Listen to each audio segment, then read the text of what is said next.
जय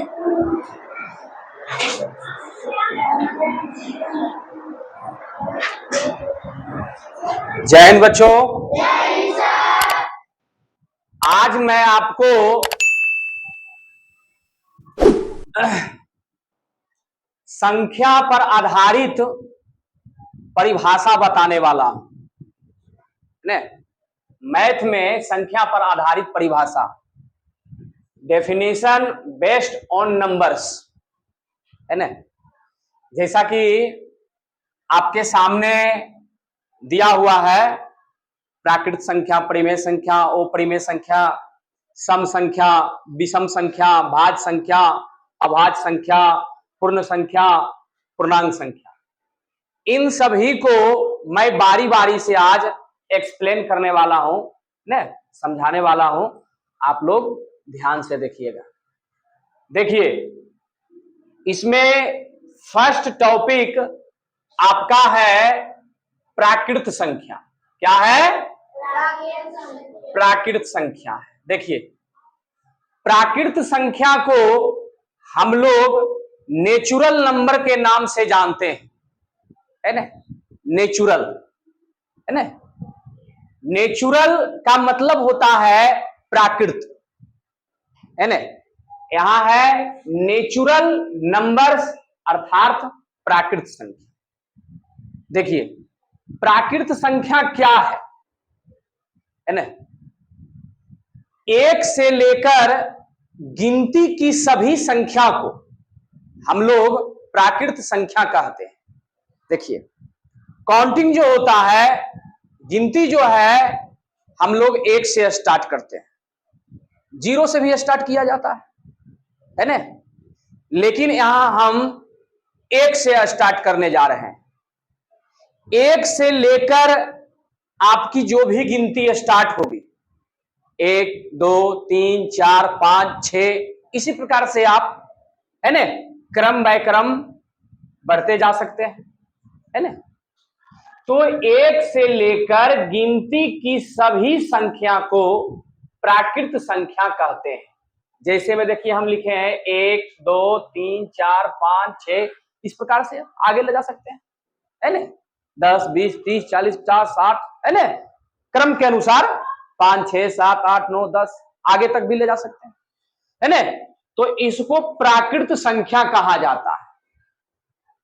अब देखिए, अब एक सवाल उठता है कि यहां पर तो सबसे छोटी प्राकृत संख्या तो एक हो गई, क्योंकि गिनती की संख्या जो है एक से यहां पर स्टार्ट हो रही है प्राकृत संख्या के अनुसार, है ना।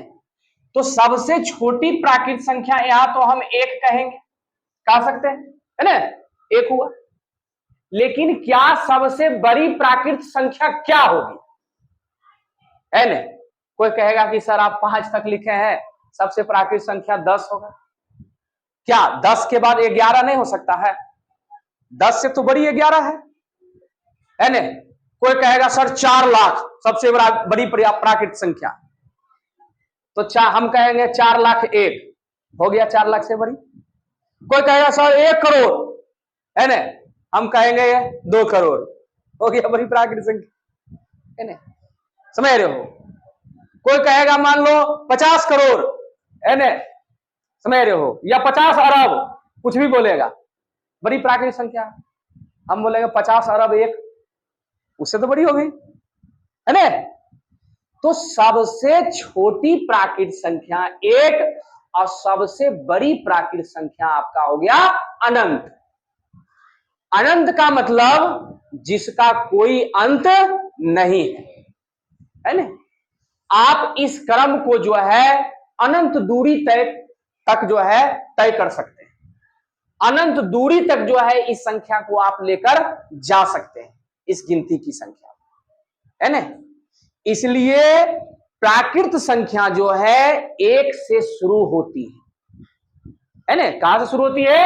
1 से शुरू होती है ना। तो हम लिखे हैं 1 से लेकर गिनती की सभी संख्या को प्राकृत संख्या कहते हैं। तो सबसे प्राकृत छोटी संख्या 1 हो गई और सबसे बड़ी प्राकृत संख्या अनंत हो गए। तो क्या नंबर 1 का टॉपिक आप लोग समझ गए? चलिए हम आगे बढ़ते हैं, है ना। अब देखा जाए, देखिए नंबर 2 का टॉपिक है परिमेय संख्या, है ना। परिमेय संख्या को हम लोग इंग्लिश में रेशनल नंबर्स पढ़ते हैं। क्या पढ़ते हैं? Rational numbers. समझ रहे हैं? देखिए रेशनल नंबर्स जो होता है, समझ रहे हो, रेशनल नंबर जिसे हम कहते हैं, है ना, यहां पर परिभाषा लिखे हैं कि वैसी संख्या जिसे P बटे Q के रूप में लिखा जा सके, है ना, जिसे P बटे Q के रूप में लिखा जा सके, बटा के रूप, है ना।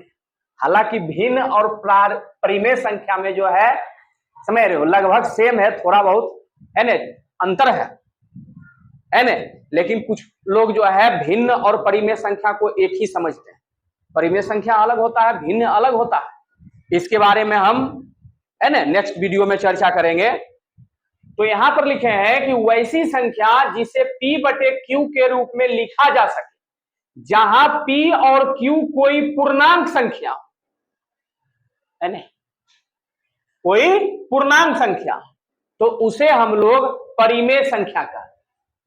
हाँ, इसमें ध्यान रहे कि Q जो है आपका वो 0 के बराबर नहीं होना चाहिए, है ना। Q जो है आपका 0 के बराबर, लिखे है ना, है ना, Q जो है 0 के बराबर नहीं होना चाहिए। Q is equal not to 0, is equal to 0 नहीं, इज इक्वल नॉट टू 0, 0 के बराबर Q आपका नहीं होना चाहिए, है ना। जैसे मानिए, देखिए यहां पर कहने का मतलब है कि परिमेय संख्या जो है ना, इसको हम P बटे Q के रूप में लिखते हैं। देखिए जैसे यहां पर एग्जांपल लिए है 5 बटा 4, है ना, तो P हो गया आपका 5 हो गया और Q आपका हो गया 4 हो गया, तो P बटे Q के रूप में, है ना। P जो है आपका कह सकते हैं कि अंश का काम करता है, Q जो है वो हर का काम करता है ना, तो बटा के रूप में होना चाहिए। लेकिन आपका Q जो है वो 0 के बराबर नहीं होना चाहिए, है ना, ध्यान रखना चाहिए। तो 5 बटा 4 हो गया, 6 बटा 1 हो गया, 7 बटा 2 हो गया, 4 हो गया, 5 हो गया, -1 हो गया, है ना। इसी प्रकार से इसका अनेकों एग्जाम्पल ले सकते हैं, है ना। तो इसको हम क्या कहेंगे? परिमेय संख्या कहेंगे। क्या कहेंगे? परिमेय संख्या कहेंगे। परिमेय का मतलब ही होता है P बटा Q के रूप में, समझ रहे हैं। अब देखिए अगला टॉपिक है अपरिमेय। क्या है? अपरिमेय। इसको पढ़ते हैं इरेशनल नंबर्स।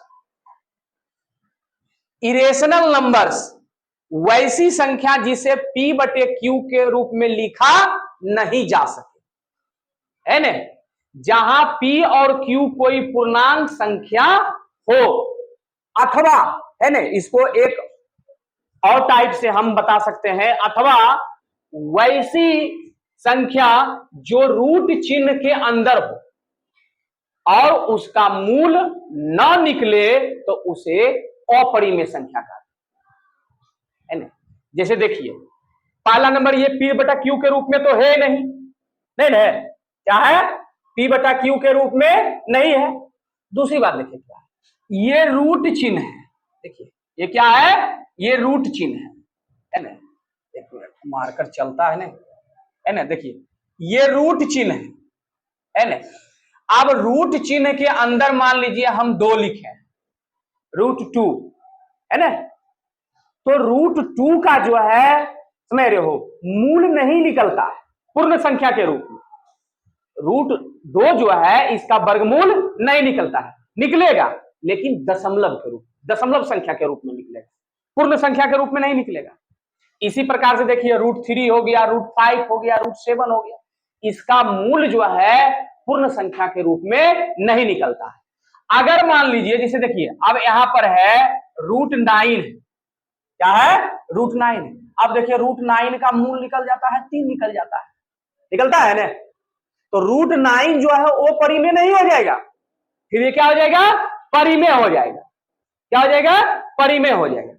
यहां इसका मूल निकल रहा है, तो मूल न निकले, वैसी संख्या जो रूट के अंदर हो और उसका मूल 9 निकले तो उसे हम क्या कहेंगे, अपरिमेय संख्या कहेंगे, है ना। जैसे देखिए यहां पर समझ रहे हैं, एक लिए है हम पाई, देखिए ये जो है ना पाई है ना, एक इसका चिन्ह है पाई है। अब देखिए कहा है ना जाता है कि पाई परिमेय है या अपरिमेय है ना, तो पाई संख्या जो है इसको पाई का चिन्ह पढ़ते हैं, क्या पढ़ते हैं, पाई। तो पाई एक अपरिमेय संख्या है, क्योंकि इसको P बटा Q के रूप में तुम नहीं लिख सकते हो जी, है ना, लेकिन इसका मान जानते हैं, इसका मान होता है 22/7। पाई का मान जो होता है संख्या में वो 22/7 होता है, जबकि 22/7 क्या है, परिमेय है ना। एक चीज में मिस्टेक नहीं कीजिएगा, पाई अपरिमेय है, क्यों, क्योंकि इसको जो है P बटे Q के रूप में नहीं लिखा जा सकता, लेकिन वहीं पर पाई का मान जो होता है 22/7 ये क्या हो जाएगा, परिमेय हो जाएगा, क्योंकि इसे P बटा Q के रूप में लिखा जा सकता। बात आई समझ में, इसलिए पाई क्या हो जाएगा, पाई क्या हो जाएगा, अपरिमेय हो जाएगा, क्या हो जाएगा, अपरिमेय हो जाएगा। तो समझ गए अपरिमेय संख्या को, ठीक है। अगला टॉपिक है सम संख्या। देखिए सम संख्या को हम लोग पढ़ते हैं इवेन नंबर्स, क्या पढ़ते हैं, इवेन नंबर्स, समझ रहे हैं, इवेन नंबर्स मीन्स होता है सम संख्या। देखिए लिखे हैं वैसी प्राकृत संख्या जो 2 से पूर्णतः विभाजित हो उसे सम संख्या कहते हैं, उसे क्या कहते हैं, सम संख्या कहते हैं। जैसे 2, 4, 6, 8, 10 है ना, 12, 14, 16, 18, 20, 22, 24, इस प्रकार से जो 2 से विभाजित हो जाए, जो 2 से पूर्णतः विभाजित हो जाए, यानी जिसमें 2 से पूरा पूरी भाग लग जाए, है ना, शेषफल नहीं रहे, शेषफल नहीं बचना चाहिए, यानी 2 से पूरा पूरी भाग लग जाए, है ना, जो 2 से पूर्णतः विभाजित हो जाए उसे सम संख्या कहेंगे, क्या कहेंगे, सम संख्या कहेंगे, है ना। अब इसी का अगला देखिए है विषम संख्या। विषम संख्या जो है ना, इसको हम लोग इंग्लिश में पढ़ते हैं ओड नंबर्स, क्या पढ़ते हैं, ओड नंबर, यानी वैसी प्राकृतिक संख्या जो 2 से पूर्णतः विभाजित ना हो उसे विषम संख्या कहेंगे, जिसमें 2 से भागा नहीं लगे, है ना, जो 2 से विभाजित ना हो उसे क्या कहेंगे, विषम संख्या कहेंगे। जैसे देखिए यहां पर एग्जांपल में लिए हैं 1, 3, 5, 7, 9, एक विषम संख्या है, ध्यान रखिएगा, है ना। तो इन सभी में जो है 2 से भाग नहीं लगता है, तो इसलिए इसको क्या कहेंगे, विषम संख्या। तो सम संख्या और विषम संख्या तो इजी है, जिसमें 2 से भाग लगेगा वो सम संख्या, जिसमें 2 से भाग नहीं लगेगा उसे विषम संख्या। पता है समझ में, तो विषम संख्या को इंग्लिश में क्या कहेंगे, ओड नंबर, हो गया। आप देखिए आपका जो है भाज्य संख्या, भाज्य संख्या को हम लोग इंग्लिश में पढ़ते हैं कंपोजिट नंबर्स, क्या पढ़ते हैं, कंपोजिट नंबर्स, है ना। इसका परिभाषा हम लिखे हैं कि 1 से बड़ी हुए सभी संख्याएं जिनमें अपने और 1 के अतिरिक्त कम से कम एक और संख्या से भाग लग सके भाज्य संख्या कहलाती है। जैसे एग्जांपल लिए 4, 6, 9, 15, 18 इत्यादि, है ना। अब इसको समझो, है ना, यानी इसको समझते हैं, कह रहा है एक भाज्य संख्या 1 से बड़ी होनी चाहिए, 1 से बड़ी होनी चाहिए, समझ रहे हो, और समझ रहे हो जिनमें अपने और 1 के अतिरिक्त, मतलब अपने मतलब स्वयं से भी भाग लगना चाहिए और 1 के अतिरिक्त और संख्या से भाग लगना चाहिए, है ना। जैसे देखिए इसको कहने का मतलब है, समझिए ध्यान से, जैसे यहां पर देखिए 4 लिखे हैं एग्जांपल, है ना, तो 4 जो है 1 से भी विभाजित है ना, 1 से तो सभी संख्या विभाजित हो जाएगी, यानी 4 1 से भी विभाजित है, 4 4 से भी विभाजित है, और 4 जो है आपका 2 से भी विभाजित है। बात आई समझ में? यानी जो 1 के अतिरिक्त क्या लिखे हैं, वही 1 से बड़ी संख्या, वे सभी संख्या जिनमें अपने मतलब स्वयं और 1 के अतिरिक्त कम से कम एक और संख्या से भाग लग सके, उसे क्या कहेंगे, भाज्य संख्या। इसी प्रकार से देखिए 6 भी, 6 में 1 से भागा लगता है, नहीं तो अपने आप 6 से भी लगता है, 6 में जो है 2 से भी लग जाता है, 6 में 3 से भी लग जाता है। कम से कम एक संख्या और अन्य संख्या से भाग लगना चाहिए। 1 से तो लगना ही चाहिए, अपने आप से लगना ही चाहिए, कम से कम एक अतिरिक्त संख्या से। यानी 1 से भागा लग रहा है 6 में, 6 में 6 से भी भागा लग रहा है, और कम से कम एक संख्या और भागा लगना चाहिए, एक संख्या से और, यानी कि 2 से लग रहा है, 3 से भी देखो लग रहा है, कम से कम है एक और अतिरिक्त संख्या से भाग लगना चाहिए, है ना। अगर 2 संख्या 3 संख्या से भी अतिरिक्त भाग लग रहा है तो उसको क्या कहेंगे, भाज्य संख्या। तो भाज्य संख्या समझ गए सभी लोग, है ना। अब देखिए, अब है अभाज्य संख्या। देखिए, अभाज्य संख्या को हम लोग असंयुक्त संख्या भी पढ़ते हैं। क्या पढ़ते हैं, असंयुक्त संख्या या रूढ़ संख्या, है ना। इसको 3 नामों से जाना जाता है। अभाज्य संख्या को 3 नामों से जाना जाता है, अभाज्य संख्या, असंयुक्त संख्या या रूढ़ संख्या के नाम से जाना जाता है ना। इसको इंग्लिश में हम लोग प्राइम नंबर्स पढ़ते हैं।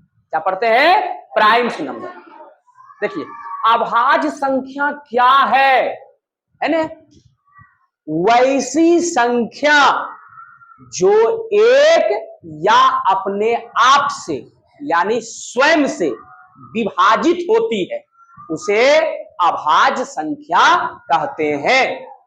जिसमें 1 से भागा लगे, अन्ना तो अपने आप से लग जाना चाहिए, है ना, नहीं तो अपने आप से लग जाना चाहिए, उसे अभाज्य संख्या कहेंगे, है ना।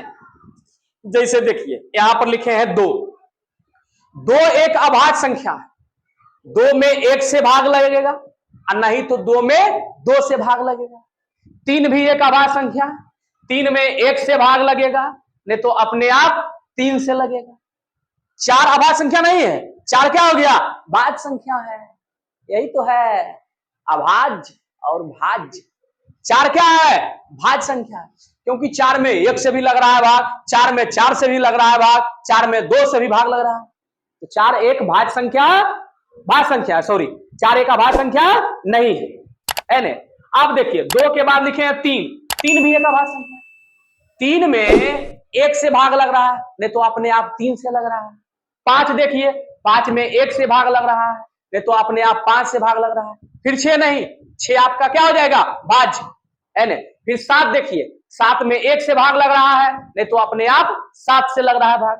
फिर 8 नहीं, फिर 9 नहीं, फिर 10 नहीं, फिर 11 क्या हो जाएगा, अभाज्य संख्या, क्योंकि 11 1 से विभाजित होती है और अपने आप 11 से विभाजित होती है, यानी स्वयं से, है ना। तो अभाज्य संख्या क्या है, हम बता दिए, बताएंगे जी। चलिए, आपका अभाज्य संख्या खत्म हो गया। अब देखिए अगला टॉपिक है पूर्ण संख्या। पूर्ण संख्या को होल नंबर के नाम से जाना जाता है। क्या पढ़ते हैं, होल नंबर। देखिए पूर्ण संख्या क्या है, पूर्ण और प्राकृत में यही अंतर है जी, है ना। पूर्ण और प्राकृत में देखिए क्या अंतर है। प्राकृत संख्या आपका 1 से स्टार्ट होती है, गिनती की, है ना, संख्या प्राकृत में क्या लिखे थे, 1 से स्टार्ट होती है, लेकिन पूर्ण संख्या जो है 0 से स्टार्ट होती है। यानी 0 से लेकर गिनती की सभी संख्या को क्या कहेंगे, पूर्ण संख्या। 1 से लेकर गिनती की सभी संख्या को क्या कहेंगे, प्राकृत संख्या।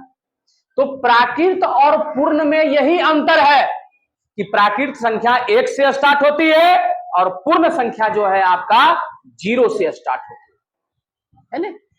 अब बताइए, है ना, एक सवाल उठता है ना, एक सवाल उठता है कि क्या प्राकृत संख्या पूर्ण संख्या हो सकती है। या पूर्ण संख्या प्राकृत संख्या हो सकती है? देखिए, प्राकृत संख्या पूर्ण संख्या, ये बात हमारी एकदम ध्यान से सुनिएगा, अहम क्वेश्चन है। क्या प्राकृत संख्या पूर्ण संख्या हो सकती है? तो इसका जवाब है हां, प्राकृत संख्या पूर्ण संख्या हो सकती है। क्योंकि प्राकृत संख्या देखिए, गिनती की एक से स्टार्ट होती है, एक से लेकर गिनती की सभी संख्या को प्राकृत संख्या कहते हैं। तो ये एक जो है, गिनती की संख्या एक जो है, 1 2 3 4 है ना, तो पूर्ण संख्या में भी देखो यहां पर एक आ जाता है। प्राकृत संख्या एक से स्टार्ट होता है, तो पूर्ण संख्या के समूह में भी जो है एक आ जाता है, आता है ना, 2 3 4 5 है ना, 2 3 4 5 यानी 1 2 3 4 5 और 1 2 3 4 5। तो प्राकृत संख्या जो है पूर्ण संख्या के समूह में आ जाता है ना। लेकिन पूर्ण संख्या जो है, समझ रहे हो, प्राकृत संख्या नहीं हो सकती है, क्योंकि पूर्ण संख्या 0 से स्टार्ट होती है ना, और प्राकृत संख्याओं के समूह में 0 नहीं। बात आई समझ में? प्राकृत संख्या पूर्ण संख्या हो सकती है, लेकिन पूर्ण संख्या प्राकृत संख्या नहीं हो सकती। इतना बात समझ में आ गई? अब देखिए, यहां से एक और कारण निकल कर आता है। अगर आपसे पूछ दिया जाए, हम समझा रहे हैं, ध्यान से, सभी का ध्यान यहां जो है बोर्ड पर रहना चाहिए, है ना। आपसे अगर पूछ दिया जाए कि एक प्राकृत संख्या है या पूर्ण संख्या है, बताइए क्या जवाब दीजिएगा?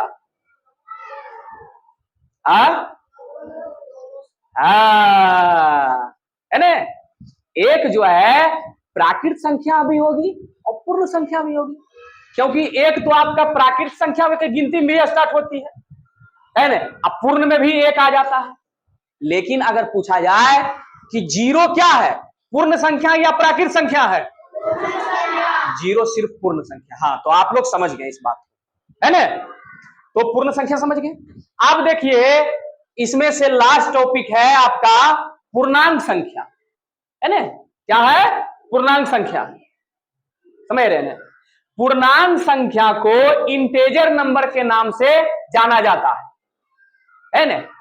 अब देखिए, पूर्णांक संख्या क्या है?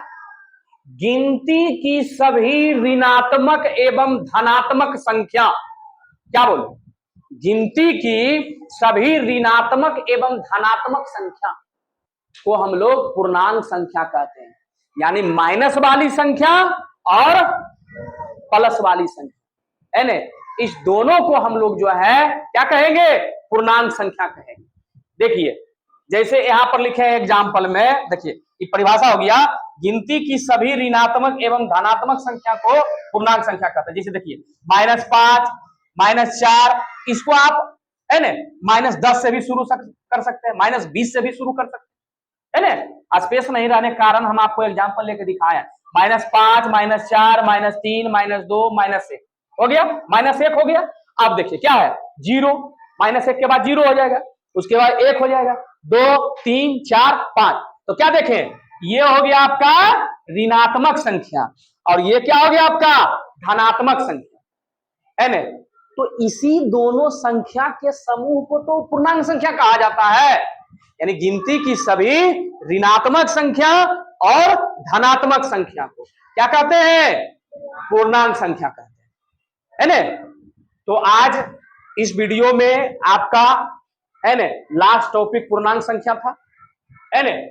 तो इस संख्या आधारित परिभाषा, है ना, के अनुसार पूर्णांक संख्या तक हम बताए। इसके और आगे कुछ टॉपिक है ना, कुछ परिभाषा और है। तब तक जो है हम मिलते हैं आपको अगले वीडियो में। अगले वीडियो में भी बताया जाएगा इसके आगे, समझ रहे हैं ना। तब तक के लिए धन्यवाद।